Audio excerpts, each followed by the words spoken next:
Bell bell bell ಹೊಡಿತಾಳೆ ಎದೆಯ ಒಳಗೆ. ಏನು ಬೀಳ ಮೂಮೆಂಟ್, ಇಷ್ಟು ಜನ ಕ್ರೌಡ್ ಆಗಿದ್ರು. ದರ್ಶನ್ ಸರ್ ಬರ್ತಾರೆ ಅಂತ ಅಭಿಮಾನಿಗಳು ರುಚಿದ್ರೆ ಏನ್ ಬೇಕಾರಾಗಬಹುದು ಅಂತ.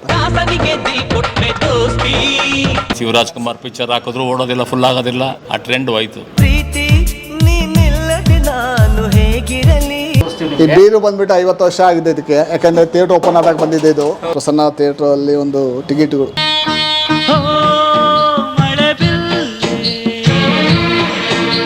ರೆಡಿ ಭಾಳ ಆಗಿದ್ದಾವೆ. ರೀಸೆಂಟಾಗಿ ಮೊನ್ನೆ ವಾಮನ ಟ್ರೈಲರ್ ರಿಲೀಸ್ ಲಾಂಚಲ್ಲಿ ಹೆವಿ ಜನ 3000 ಜನ ಸೇರಿದ್ರು. ಏನು ಬೀಳ ಮೂಮೆಂಟು, ಎಷ್ಟೋ ಜನ ಕ್ರೌಡ್ ಆಗಿದ್ರು. ದರ್ಶನ್ ಸರ್ ಬರ್ತಾರೆ ಅಂತ ಅವರು ಲಾಂಚ್ ಮಾಡಿದ್ರು. ಬಟ್ ಜನ ನಮ್ಮ ಬಂದೇ ಬರ್ತಾರೆ ಅನ್ನೋ ಒಂದು ಇದ್ರ ಮೇಲೆ ಬಂದಿದ್ರು. ಅಭಿಮಾನಿಗಳು ಗೊತ್ತಲ್ಲ, ಅಭಿಮಾನಿಗಳು ರುಚಿದ್ರೆ ಏನು ಬೇಕಾರಾಗಬಹುದು ಅಂತ. ಸೀಟು ಹಾಳಾಗಿದೆ ಅಂತ ಏನು ಇದಿಲ್ಲ. ಸೀಟು ಇದಾಗಿತ್ತು, ಎಲ್ಲ ರೆಡಿ ಮಾಡಿಸಿದ್ದೀವಿ. ಖರ್ಚು ಬಂದ್ಬಿಡುತ್ತಲ್ಲ, ಅದು ಮತ್ತೆ ಯಾರು ಇಸ್ಕೊಟ್ಟಾರ? ಕೊಟ್ಟರು, ಅವರೇ ಕೊಡ್ತಾರೆ. ಚಿತ್ರ ಏನು ನಮ್ಮ ಏನು ಟೀಮು ಏನು ಮಾಡಿರ್ತಾರೋ ತುಂಬಿಕೊಡ್ತಾರೆ. ನಾವು ಬಿಡಲ್ಲ ಅವಲ್ಲ.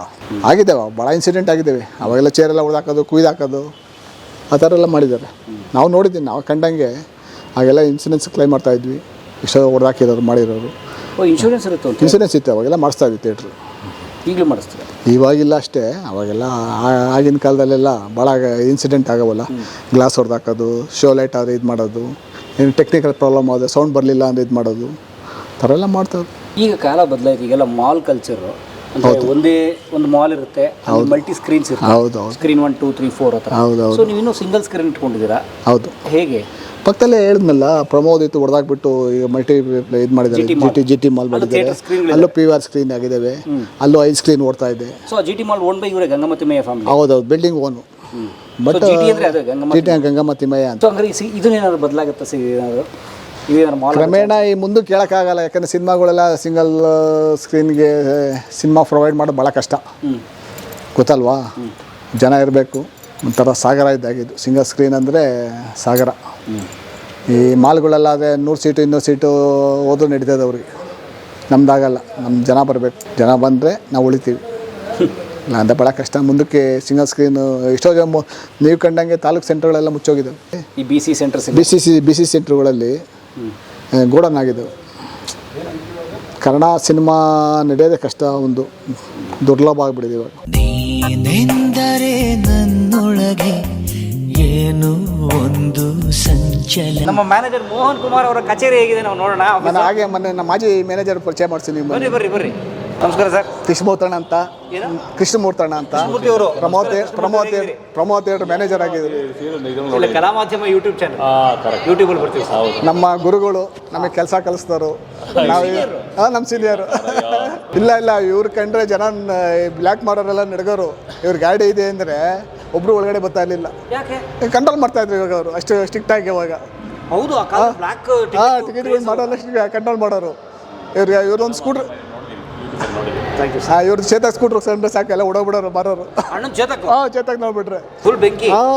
ಆಗಿನ ಕಾಲಕ್ಕೆ ಟೆರರು. ನಾನು ಅದೇ ಹೇಳ್ತಾ ಇದ್ದೆ, ಅಣ್ಣ ನೀವು ಅವಾಗ ಹೊಡಿತಾ ಇದ್ದಲ್ಲಿ ಈಗ ಹೊಡೆಯೋಕ್ಕಾಗಲ್ಲ ಅಂತ. ಯಾಕೆ ಗೊತ್ತಾ, ಮೀಡಿಯಾದವ್ರು ಇವ್ರು ಕೈ ಎತ್ತಿದ್ದೆ. ಇವ್ರು ಕಂಡ ನಡ್ಗಾರು. ನೀವು ನೋಡ್ರಿ, ಯಾವ ಸಿನಿಮಾಗೆ ಜಾಸ್ತಿ ಬ್ಲ್ಯಾಕ್ ಟಿಕೆಟ್ ಅನ್ನೋದು ಎಷ್ಟು ದಿನ ಒಂದು ಯಾವ್ದು ರಶ್ ಇರೋ ಟೈಮಲ್ಲಿ ಓಡುತ್ತೆ. ಅಂದರೆ ಒಂದಿನ ಫಸ್ಟ್ ಹೌಸ್ಫುಲ್ ಆಗೋ ಟೈಮಲ್ಲಿ, ತುಂಬ ಕ್ರೌಡ್ ಇರೋ ಟೈಮಲ್ಲಿ, ಟಿಕೆಟ್ ಸಿಗದೇ ಇರುವಾಗ ಬ್ಲ್ಯಾಕ್ ಟಿಕೆಟ್ ಅನ್ನೋದು ಓಡ್ತಾ ಇತ್ತು. ಇವತ್ತೇನಾಗಿದೆ ಅಂದರೆ ಈ ಥಿಯೇಟ್ರ್ನವ್ರನ್ನೇ ಮೊದಲನೇ ದಿನಾನೇ ಇವತ್ತೇನಿದೆ 100 ರೂಪಾಯಿ, ಇವತ್ತು ರೆಗ್ಯುಲರ್ ರೇಟು 500 ರೂಪಾಯಿ ಮಾಡ್ತಾರೆ. ಥಿಯೇಟ್ರವ್ರೆ 500 ರೂಪಾಯಿ, 1000 ರೂಪಾಯಿ, 800 ರೂಪಾಯಿ. ದರ್ಶನ್ ಪಿಕ್ಚರ್ ಬಂದಾಗ ಒಂದು 2 ಡೇಸು 500ರಿಂದ 800 1000 ರೂಪಾಯಿ ಇಟ್ಕೊಳ್ತಾರೆ. ಇವರೇ ಥಿಯೇಟ್ರವರೇ ಬ್ಲ್ಯಾಕ್ ಮಾರ್ಬಿಡ್ತಾರಲ್ಲ. ಥಿಯೇಟ್ರ್ನವ್ರೆ ಬ್ಲ್ಯಾಕ್ ಟಿಕೆಟ್ ಥರ ಮಾಡ್ತಿದ್ದಾರೆ ಈಗ. ಅಂದರೆ ಡಿಮ್ಯಾಂಡು ಅಷ್ಟು 100 ರೂಪಾಯಿ. ಇವಾಗ ಫಸ್ಟ್ ಡೇ ಶೋ 100 ರೂಪಾಯಿ ತೊಗೊಂಡು ಯಾರೋ ಹೊರಗಡೆ ಅವನು ಬ್ಲ್ಯಾಕ್ ಮಾರೋನು 200 300 400ಕ್ಕೆ ಮಾರ್ತಾ ಇದ್ದ. ಇವರೇ 500 ರೂಪಾಯಿಗೆ ಮಾರ್ತಾರಲ್ಲ. ಹೌದು, ಕರೆಕ್ಟ್. ಇನ್ನೇನು ಬ್ಲ್ಯಾಕಲ್ಲಿ ಎಲ್ಲೋಡತ್ತೆ ಈಗ. ಸೊ ಹಂಗಾಗಿ ಏನಾಯ್ತು, ಬ್ಲ್ಯಾಕ್ ಟಿಕೆಟ್ ಮಾರ್ತಿದ್ದ ವರ್ಗ ಹೋಗಿ ಈಗ ಥಿಯೇಟ್ರ್ನವ್ರೆ ಬ್ಲ್ಯಾಕ್ ಮಾಡೋದ್ರಿಂದ ಸ್ವಲ್ಪ ಅವರೆಲ್ಲ ಎಲ್ಲೋದ್ರು ಆ ಬ್ಲ್ಯಾಕ್ ಟಿಕೆಟ್ ಮಾರ್ತಿದ್ರು. ಎಲ್ಲಿ ಬ್ಲ್ಯಾಕ್ ಎಲ್ಲೋಡುತ್ತೆ ಇವಾಗ. ಆನ್ಲೈನ್ ಬುಕ್ಕಿಂಗ್ ಅಂತ ಆದಮೇಲೆ ಆನ್ಲೈನಲ್ಲೇ ಬುಕ್ ಮಾಡ್ಬೋದು ಟಿಕೆಟ್ಗಳ್ನ. ಅವಾಗ ಕೌಂಟ್ರಲ್ಲೇ ನಿಂತ್ಕೊಂಡು ತೊಗೊಳ್ಬೇಕಾಯ್ತು. ಸಣ್ಣ ಮಕ್ಕಳು ನಿಲ್ಲಿಸಿ ಒಳಗೆ ತೂರಿಸಿ ಮಾಡಿ ಟಿಕೆಟ್ ತೊಗೊಂಡು ಬ್ಲ್ಯಾಕ್ ಮಾಡ್ಕೊಳ್ತಾ ಇದ್ರು. ಆವಾಗ ಲೈನ್ ಇದೆ ಅಂದ್ಕೊಳ್ಳಿ, ಸಣ್ಣ ಹುಡುಗರು ಸಿಕ್ಸರಲ್ಲ ರೋಡ್ನಲ್ಲೆಲ್ಲ, ಅವ್ರು ಕರ್ಕೊಂಬರೋರು ಮಧ್ಯದಲ್ಲಿ ನುಗ್ಗಿಸ್ಬಿಟ್ಟು ಅವ್ರು ಎರಡು ಟಿಕೆಟ್ ಎಲ್ಲರಿಗೂ 2 ಟಿಕೆಟ್ ಕೊಡ್ತಾ ಇದ್ದಾರೆ ರೆಗ್ಯುಲರ್ ಆಗಿ. ಸೊ ಯಾವ್ದಾನ cinema ticket 2 ticket ticket rush ಇರೋ ಟೈಮ್ ತುಂಬ ರಶ್ ಇರುತ್ತಲ್ಲ, ಹೌಸ್ಫುಲ್ ಆಗೋ ಟೈಮಲ್ಲಿ ಮಿನಿಮಮ್ 2 ಟಿಕೆಟ್ ಕೊಡ್ತಾ ಇದ್ದು, ಒಬ್ಬರಿಗೆ 2. ಈ ಜನರಲ್ ಆಗಿ ನೀವು 10 ಟಿಕೆಟ್ ತೊಗೊಳ್ಳಿ, 50 ಟಿಕೆಟ್ ತೊಗೊಳ್ಳಿ, 100 ಟಿಕೆಟ್ ತೊಗೊಳ್ಳಿ ಕೊಟ್ಬಿಡ್ತೀವಿ. ರಶ್ ಇದ್ದಾಗ, ರಶ್ ಹೌಸ್ಫುಲ್ ಇದ್ದಾಗ ಎಲ್ರಿಗೂ ಸಿಗಲಿ, ಬಂದಿರೋರಿಗೆಲ್ಲ ಅವಕಾಶ ಸಿಗಲಿ ಅಂದ್ಬಿಟ್ಟು 2 ಟಿಕೆಟ್ ಕೊಡ್ತಾ ಇದ್ದೆ. ಫ್ಯಾಮಿಲಿ ಬಂದಿರ್ತಾರೆ ಅಂಥವ್ರಿಗಂತ ಕೊಡ್ತಾ ಇದ್ದು. ಆ ಟೈಮಲ್ಲಿ ಈ ಬ್ಲ್ಯಾಕ್ನವ್ರು ಏನು ಮಾಡೋರು, ಅವರು ನಿಂತ್ಕೊಂಡವರು, ಅವ್ರ ಜೊತೆ ಸಣ್ಣ ಸಣ್ಣ ಹುಡುಗರು, ಅವ್ರು ನಮಗೇನು ಯಾವ ಹುಡುಗರು ನಿಂತ್ಕೊಂಡು ಕೊಡಲೇಬೇಕಲ್ಲ ಟಿಕೆಟು, ಕೊಡ್ತಾ ಇದ್ದು. ಅವ್ರು ಮಾರ್ಕೊಂಡವರು. ಸೊ ಈ ಸಣ್ಣ ಹುಡುಗರು ಒಂದು 20 ಟಿಕೆಟ್ ಬೇಕು ಅಂತ ಇಟ್ಕೊಳ್ಳಿ, ಸಣ್ಣ ಹುಡುಗರು 4-5 ಜನ ಹಿಡ್ಕೊಂಬರೋದು, ಹೌದು, ಅವ್ರು ತೋರಿಸೋದು, ಎಲ್ಲ ಹಿಡಿಯೋದು 20 ಟಿಕೆಟ್ ಸಿಗುತ್ತೆ, ಹೌದು, ಅವ್ರಿಗೆ 5 ರೂಪಾಯಿ ಕೊಡು, ಅಷ್ಟೇ. ಒಂದು ಕಾಲದಲ್ಲಿ ನಾವು ಥಿಯೇಟ್ರ್ನಲ್ಲಿ ಇದ್ದೀವಿ ಅಂದರೆ ಯಾವುದೇ ಆಫೀಸ್ ಆಗಲಿ ಯಾವುದೇ ಇದಾದರೆ ಒಳ್ಳೆ ಗೌರವ ಆಯಿತು. ಅಲ್ಲೋದ್ರೆ ಟಿಕೆಟ್ ಅವ್ರು ಕೊಡ್ತಾ ಸಿಗ್ತಾರಪ್ಪ ಅವ್ರಿಗೆ ಇಟ್ಕೊಂಡ್ರೆ. ಇವಾಗ ಬುಕ್ಕಿಂಗ್ ಕ್ಲಾರ್ಕ್ ಇಟ್ಕೊಂಡ್ರೆ ನಮಗೆ ಅಲ್ಲಿ ಕೆಲವು ಕಡೆ ಆಗದಿರೋ ಕೆಲಸಗಳು ಆಗ್ತಾ ಇದ್ದು ಆ ಕಾಲದಲ್ಲಿ. ಗೌರ್ಮೆಂಟ್ ಆಫೀಸಲ್ಲಿ ಎಲ್ಲ ಎಲ್ಲೇ ಹೋಗಲಿ ಯಾವುದು ಟಿಕೆಟ್ ಆಸೆ ಯಾವುದು ಇದು ಬಂದಿದೆ, ಈ ಮನೆಯಲ್ಲೇ ಮೊಬೈಲಲ್ಲೇ ಮಾಡ್ಕೊತಾರೆ. ಈಗ ನಮ್ಮ ನೆಸೆಸಿಟಿ ಇಲ್ಲ ಅವರಿಗೆ. ಬಟ್ ಆಗಿನ ಕಾಲಕ್ಕೆ ನಮ್ಮನ್ನ ಕಂಡ್ರೆ ದೇವ್ರ ಥರ ನೋಡು, ಅಯ್ಯೋ ಅಣ್ಣ ಬಾರಣ್ಣ ಅನ್ನೋರು. ಅಂಥ ಟೈಮಲ್ಲಿ ನಮಗೆ ಭಾಳ ಗೌರವ, ಒಳ್ಳೆ ರಶ್ ಇದ್ದಾಗ. ಇವಾಗ ಬಿಡಿ, ನಿಮಗೆ ಒಂದು ಥಿಯೇಟ್ರ್ನೆಲ್ಲ ಒಂದು ಶೋಗೆ 1000 ಟಿಕೆಟ್ ಇದೆ ಅಂದ್ರೂ ಒಂದು ಮಿನಿಮಮ್ 1000 ಸೀಟ್ಸ್ ಇದೆ ಅಂದ್ಕೊಳ್ಳಿ. 10-20 ಟಿಕೆಟ್ ಹೋಗೋದು ಕಷ್ಟ ಇದೆ. 10-20 ಹೋಗಲ್ಲ. ಇವತ್ತು ಎಷ್ಟಿದೆಯಲ್ಲ, 30 ಟಿಕೆಟ್ ಹೋಗಿದೆ ಒಂದು ಶೋಗೆ. ಈಗ ಓಡ್ತಾ ಇದೆ ಪಿಕ್ಚರು. ಬರೀ 30 ಟಿಕೆಟು. ಅವತ್ತೆಲ್ಲ ನಿಮಗೆ 100 ಡೇಸು 200 ಡೇಸು ಎಲ್ಲ ಓಡ್ತಾ ಇತ್ತಲ್ಲ. Minimum 50 days. ನಿಮಗೆ ಅಂಥ ಪಿಕ್ಚರ್ ಹಾಕಿದ್ರು ಕಡೆ ಪಕ್ಷ ಇಂಥ ಕೆಲ್ಸಕ್ಕೆ ಬಾರ್ದು ಪಿಕ್ಚರ್ ಹಾಕಿದ್ರು 500-1000 ಹತ್ರ ಫುಲ್ಲಾಗೋ ಒಂದು 2-3 ದಿನ. ಇವಾಗ ಅದೇ ಫುಲ್ ಅನ್ನೋದು ಒಂದು ಶಿವರಾಜ್ ಕುಮಾರ್ ಪಿಕ್ಚರ್ ಹಾಕಿದ್ರು ಓಡೋದಿಲ್ಲ, ಫುಲ್ ಆಗೋದಿಲ್ಲ. ಆ ಟ್ರೆಂಡ್ ಹೋಯ್ತು. ಶೋ ಏನೋ ಸದ್ಯ ಇವಾಗ. ಮೊದಲಾದರೂ ಇದು ಏನೋ ರೀಲ್ಗಳಿದ್ದು, ರೀಲ್ಸು, ಅದನ್ನೇ ಹಂಗೆ ಬಿಟ್ಟು ಹೋಗ್ಬಿಡೋರು, ಬಾಡಿಗೆ ಕಟ್ಟೋಕ್ಕಾಗ್ದಿರ. ಈಗಂದರೆ ಇವಾಗ ಆನ್ಲೈನ್ ಏನೋ ಬಂದಿದೆ, ಡಿಜಿಟಲ್ ಕಂಟೆಂಟ್ ಆದ್ದರಿಂದ ಅವಾಗೇನು ಅವ್ರಿಗೇನು ರಿಸ್ಕ್ ಇಲ್ಲ. ಏನೋ ಕಂಡೀಷನ್ ಮಾತಾಡ್ಕೊಂಡಿರ್ತಾರೆ. ಇರೋ 30 ಟಿಕೆಟ್ 15 ಟಿಕೆಟ್, ಅವ್ರಿಗೆ 15 ಟಿಕೆಟ್ ಇಲ್ಲ, ಹಂಗೆ ಇಟ್ಕೊಂಡು ವ್ಯಾಪಾರ ಮಾಡ್ಕೊತಾರೆ. ಇವತ್ತು ಥಿಯೇಟ್ರ್ನವ್ರದ್ದು ಓವರ್ ಆಲ್ ಅದು ಏನು ಕೇಳೋದಪ್ಪ ಇದಕ್ಕೆ, ಏನು ಥಿಯೇಟ್ರ್ ಅಂತಾರೆ, ಸಿಂಗಲ್ ಸ್ಕ್ರೀನ್ ಥಿಯೇಟ್ರ್ಗಳು ನನಗೆ 90% ಅಲ್ಲೂ ಓಡ್ತಾ ಇಲ್ಲ. ಯಾವಾಗೂ ಲಾಭ ಇಲ್ಲ, ಸಾಧ್ಯನೂ ಇಲ್ಲ, ಬಾಡಿಗೆನೇ ಓಡ್ತಾ ಇಲ್ಲ. ಹೆಂಗೆ ಆಗ್ತದೆ ಸಾಧ್ಯ? ಯಾವುದೋ ಒಂದು ದರ್ಶನ್ ಪಿಕ್ಚರು, ಪಿಕ್ಚರ್ ಅಂತದ್ದು ವರ್ಷಕ್ಕೊಂದು ಸ್ವಲ್ಪ ಪಿಕ್ಚರ್ ಬರ್ತವೆ, ಅದರೊಳಗೆ ಸ್ವಲ್ಪ ದುಡ್ಡಾಗುತ್ತೆ. ಆದರೂ ಏನಾಗುತ್ತೆ ಅಂದರೆ ಈ ಮಾಗಡಿ ರೋಡಲ್ಲಿ ಎಷ್ಟು ಥಿಯೇಟ್ರ್ ಇದೆ ಅಷ್ಟು ಥಿಯೇಟ್ರಿಗೂ ಕೊಟ್ಬಿಡ್ತಾರೆ. 4 ಶೋ 5 ಶೋ 6 ಶೋ ಒಂದು 3 ದಿನದಲ್ಲಿ ಎಲ್ಲ ಜನನೂ ಎಳ್ದಾಕ್ಬಿಡ್ತಾರೆ. ಎಲ್ಲ ಕ್ರೇಜ್ ಇರೋವಂಥ ಆಡಿಯನ್ಸ್ನ ಎಳ್ದಾಕ್ಬಿಡ್ತಾರೆ. ಒಂದು ವಾರದಲ್ಲಿ ನಿಮ್ಗೆ ಎಷ್ಟು ಜನ ನೋಡಬೇಕು ಅಷ್ಟು ಜನನೂ ನೋಡ್ಬಿಡ್ತಾರೆ. ಮುಗಿತು, ಅಷ್ಟು ಕತೆ ಮುಗೀತು. ಇನ್ನು 2ನೇ ವಾರದಲ್ಲಿ ನಿಮ್ಗೆ ಏನು 1000 ಟಿಕೆಟ್ ಇದೆ, ಆ 1000 ಟಿಕೆಟ್ ಅನ್ನೋದು 100ಕ್ಕೆ ಬಂದ್ಬಿಡುತ್ತೆ 2ನೇ ವಾರದಲ್ಲಿ ಪರ್ ಶೋಗೆ. ನೀವೆಷ್ಟು ವರ್ಷ ಆಯ್ತು ಥಿಯೇಟರ್ ಫೀಲ್ಡು? ನಾವು ಬಿಟ್ಟಾಗಲೇ 32 ವರ್ಷ ಆಯಿತು. 93 ನಾನು ಬಿಟ್ಟಿದ್ದಿಲ್ಲಿ, 32 ವರ್ಷ ಆಯಿತು. ಇಲ್ಲ ಹೌದೌದು. ಅವಾಗ ನಮಗೆ ಭಾಳ ಗೌರವ ಆಯಿತು ಬಿಡಿ. ಈ ಮೊಬೈಲು ಇದೆಲ್ಲ ಆನ್ಲೈನ್ ಬಂದ್ಬಿಟ್ಟ ಮೇಲೆ ಥಿಯೇಟ್ರ್ ಅನ್ನೋದು ಹೋಗಿದ್ದ ಕತೆ. ಇನ್ನೊಂದು, ನಮ್ಮ ಕನ್ನಡ ಫೀಲ್ಡಲ್ಲಿ ಶೋಕಿಗೆ ಪಿಕ್ಚರ್ ತೆಗಿಯೋರು ಜಾಸ್ತಿ ಆಗಿಬಿಟ್ರು. ರಿಯಲ್ ಎಸ್ಟೇಟ್ನವರು ಎಲ್ಲರೂ ಹೀರೋಗಳಾಗಬೇಕು, ಎಲ್ಲರೂ ಹೀರೋನ್ ಆಗಬೇಕು ಅನ್ನೋ ಉದ್ದೇಶದಿಂದ ತೆಗಿಯೋರೇ ಹೆಚ್ಚಾಗಿರೋದು. ಇವತ್ತು ಎಷ್ಟು ಒಂದು ವಾರಕ್ಕೆ 5-6 ಪಿಕ್ಚರ್ ಬರುತ್ತಲ್ಲ, ಸುಮ್ಮನೆ ಬರುತ್ತೆ, ಅದು ಹೆಸರೇ ಕೇಳಿರಲ್ಲ, ಬರುತ್ತೆ ಹೋಗ್ತಾ ಇರುತ್ತೆ ಅಷ್ಟೇ. ಅದೇ ನಮ್ಮ ಕಾಲದಲ್ಲ ಭಾಳ ಕಮ್ಮಿ. ವರ್ಷಕ್ಕೆ ಒಂದು 50 ಪಿಕ್ಚರ್ ಬಂದರೆ ಹೆಚ್ಚು. ಈಗ ಒಂದು 400 ಬರ್ತವೆ. ಒಂದು 100-200 ಬರ್ಬೋದು, 200 ಬರ್ಬೋದು. 400 ಪಿಕ್ಚರ್ ನಿಮ್ಗೆ ಗೊತ್ತಿರುತ್ತಲ್ಲ. ಕನ್ನಡ ಪಿಕ್ಚರ್ ಅಂತೂ ವಾರಕ್ಕೆ 5-6 ರಿಲೀಸ್ ಆಗ್ತವೆ. ಹಿಂಗೆ ಅದು ಯಾವಾಗ ಬರ್ತಾವೋ ಯಾವಾಗ ಹೋಗ್ತಾವೋ ಗೊತ್ತೇ ಇಲ್ಲ. ನಾವು ಟಿ ವಿನಲ್ಲಿ ಯಾವ್ದಾದ್ರು ಬಂದಾಗ ಅಲ್ಲೇನು ಪಾಪ ಹೆಣ್ಮಕ್ಳುಗಳು ಮಜಾ ಭಾರತದೊಳಗೆ ಬರ್ತಾರಲ್ಲ ಇಂಟ್ರೊಡ್ಯೂಸ್ ಮಾಡ್ಕೊಳೋದಕ್ಕೆ ಆ ಪಿಕ್ಚರ್ ಬಂದು ಅದನ್ನು ನೋಡಿದ್ರೆ ಅವ್ರೇನೋ ಆಸೆ, ನಾವು ಮುಂದೆ ಹೀರೋನ್ ಆಗ್ಬಿಡ್ತೀವಿ ಅನ್ನೋ ಆಸೆ, ಸ್ಟಾರ್ ಆಗ್ತೀವಿ ಅಂತ ಅಷ್ಟೇ. ಆ ಮಜಾ ಭಾರತದಲ್ಲೇ ಅಲ್ಲಿ ಅವ್ರದ್ದು ಮುಗೀತು ಅವ್ರ ಕತೆ.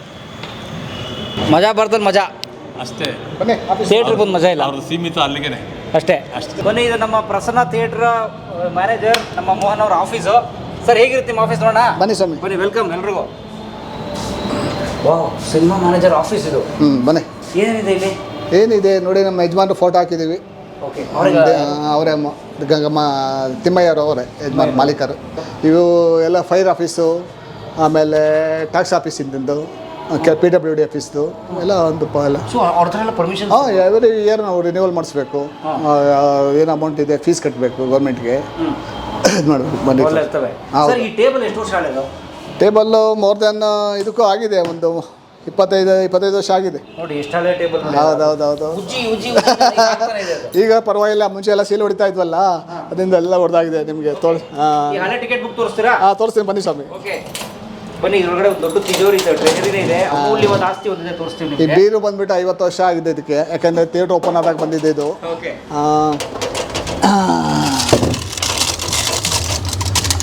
ಇದು ಈಗಿನ ಒಂದು ಕಂಪ್ಯೂಟ್ರು ರೋಲು ಇದು. ಆಗ ಪ್ರಸನ್ನ ಥಿಯೇಟ್ರಲ್ಲಿ ಒಂದು ಟಿಕೆಟ್ಗಳು ಮುಂಚೆ ಅವಾಗೆಲ್ಲ ಹಿಂದೆಗಡೆ ಸೀಲ್ ಆಗ್ತಾ ಇದ್ರು, ಗೌರ್ಮೆಂಟ್ ಸೀಲು ಹಿಂದೆ ಬರೋದು. ಬಟ್ ಅದನ್ನ ನಿಲ್ಲಿಸಿದ್ರೆ ಇವಾಗ ಈಗ ನಂಬರ್ ಹಾಕಿ, ಸೀಟ್ ನಂಬರ್ ಹಾಕಿ, ಎಲ್ಲ ನಂಬರ್ ಹಾಕೊಂಡು ಕೆಪಾಸಿಟಿ ಹಾಕೊಂಡು ಇಶ್ಯೂ ಮಾಡ್ತಾ ಇದ್ವಿ ಈಗ ಟಿಕೆಟ್. ಹೌದೌದು. ಈಗ ಅರ್ದು ಬಿಟ್ಟು ಎಷ್ಟು ಇದು ಟಿಕೆಟ್ 50 ರೂಪಾಯಿ ಕೊಡಿ ಸ್ವಾಮಿ ಅಂತ ಕೊಡ್ತಾರೆ ಅಷ್ಟೇ. ಸೀಲ್ ಒಂದು ಸೀಲ್ ಆಗಿ ಡೇಟ್ ಸೀಲ್ ಆಗ್ತಾ ಇದ್ವಿ. ನೀವೇ ಪ್ರಿಂಟ್ ಹಾಕ್ಸ್ಕೊಂಡು ಹೆಂಗಂದ್ರೆ ಮಾರಂಗಿಲ್ಲ ಆ ಥರ ಇರಲಿಲ್ಲ, ಅವ್ರ ಪರ್ಮಿಷನ್ ತೊಗೊಂಡು ಮಾಡ್ಬೇಕಿದ್ದು ನಾವು. ಇಷ್ಟು ಒಂದು ಲೆಕ್ಕ ಇರೋದಲ್ಲಿ, ಟ್ಯಾಕ್ಸ್ ಆಫೀಸಲ್ಲಿ ಲೆಕ್ಕ ಇರೋದು. ಆಮೇಲೆ ಅವರು ಬಂದು ಚೆಕ್ ಮಾಡೋರು, ನಮ್ಮ ಟಿಕೆಟ್ ಇದೆ, ಬೇರೆ ಟಿಕೆಟ್ ಇದೆ ಅಂತ. ಆ ಥರ ಬೇರೆ ಕಡೆ ಮಾಡಿದ್ದಾರೆ, ಬಟ್ ಇಲ್ಲಿ ನಮ್ಮಲ್ಲೆಲ್ಲ ಆ ವ್ಯವಸ್ಥೆ ಇಲ್ಲ. ಇಲ್ಲ.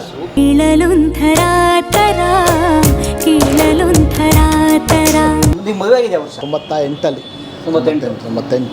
ಥಿಯೇಟರ್ ಸೇರಿ ಒಂದು 5-6 ವರ್ಷ ಆದಮೇಲೆ. 5-6 ವರ್ಷ ಆದಮೇಲೆ ಸಂಬಂಧಿಕರೇ. ನನ್ನ ಪತ್ನಿ ಹೆಸರು ಗಾಯತ್ರಿ ಎಚ್ ಅಂತ. ಆಕೆ ಒಂದು ಬೆಂಬಲನೇ ನನ್ನ ಇಲ್ಲಿವರು ತಳ್ಕೊಂಬಂದಿದ್ದು ಅಂತೇಳಿ. ನನ್ನ ಮಕ್ಕಳು ವಿದ್ಯಾವಂತರಾಗಕ್ಕೆ ಯಾಕೆ ಕಾರಣ, ನನ್ನ ದೊಡ್ಡ ಮಗಳು ಜರ್ಮನಲ್ಲಿ MS ಮಾಡ್ತಾಯಿದ್ದಾರೆ, ಸಿವಿಲ್. ನನ್ನ ಚಿಕ್ಕ ಮಗಳು BPT ಮಾಡ್ತಾಯಿದ್ದಾರೆ ದಯಾನಂದ ಸರ್ ಕಾಲೇಜಲ್ಲಿ, ಫಿಸಿಯೋಥೆರಪಿ ಡಾಕ್ಟ್ರ್. ಓಕೆ. ಈ ಸಲ first year. Very nice. CET selection ಆಗಿದ್ದಾಳೆ. ಗ್ರೇಟ್. ಇಬ್ಬರು ಹೆಣ್ಮಕ್ಳು. Super sir. ಬಟ್ ಈ ಥಿಯೇಟರ್ ಆದಾಯದಲ್ಲಿ ಕುಟುಂಬನ ಸಾಕಿ ಮಕ್ಕಳನ್ನ ಓದಿಸೋಕ್ಕೆ ಅಷ್ಟಾಗುತ್ತಾ? ಹೌದು, ಇವಾಗ ಭಾಳ ಕಷ್ಟನೇ. ಆದರೂ ನನಗೆ ವ್ಯವಸಾಯದ ಇನ್ಕಮ್ ಇದೆ ಸ್ವಲ್ಪ. ಊರಲ್ಲಿ ಒಂದು ದಾಬಾ ಬಾಡಿಗೆ ಬರ್ತದೆ. ಹೈವೇ ದಾಬಾ ಇದೆ, ಸಾಯಿ ದಾಬಾ ಅಂತ. ಶಿರಾ ಹೈವೇಲಿ? ಶಿರಾ ಹೈವೇಲಿ, ತುಮಕೂರು. ಶಿರಾದಿಂದ 13 ಕಿಲೋಮೀಟ್ರ್ ಮುಂಭಾಗ. ನಮ್ಮ ಪಿತ್ರಾಜಿತ ಆಸ್ತಿ. ದುರ್ಗದ ಕಡೆಗೆ. ಅದೇನೋ ನಮ್ಮ ಪುಣ್ಯದ ಏನೋ ಒಂದು 10 ಗಂಟೆ ಹೈವೇ ರೋಡ್ಗೆ ಬಂದಿದೆ, ಅದೊಂದು ಬಾಡಿಗೆ ಬರ್ತದೆ. ಸ್ವಲ್ಪ ಜಮೀನಿಂದ ಅಳಕೆ ಸ್ವಲ್ಪ ತೊಗೊಂಡಿದ್ದೀವಿ, ಪರವಾಗಿಲ್ಲ. ತೋಟ ಇದೆ, ಸ್ವಲ್ಪ ನಡೀತಾ ಇದೆ. ಅದಕ್ಕೆಲ್ಲ ನಮ್ಮ ಧರ್ಮಪತ್ನಿಗೆ ಕಾರಣ.